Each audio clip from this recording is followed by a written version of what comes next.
துன்பம் பாடுவார அதனுடைய அருமை யாருக்கும் தெரிய போறதில்லை.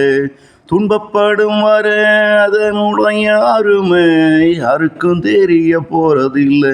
அத அருண்மை தெரிந்து விட்டா வீணா போக போறது எதுவும் இல்லை.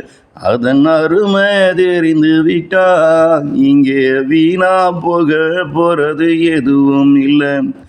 அருமை தெரியாதவன் வீணாக்கும் பொருளாலே அதை உழைப்பவனுக்கு தான் துன்பம்.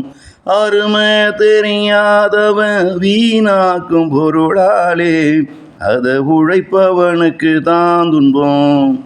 இது போல தாண்டா மனுஷன படைச்சு அந்த இறைவனின் நிலைமையும் இங்கே.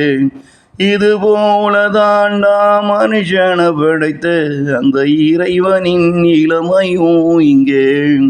துன்பம் படும் வர அதனுடைய அருமை யாருக்கும் தெரிய போறதில்லை.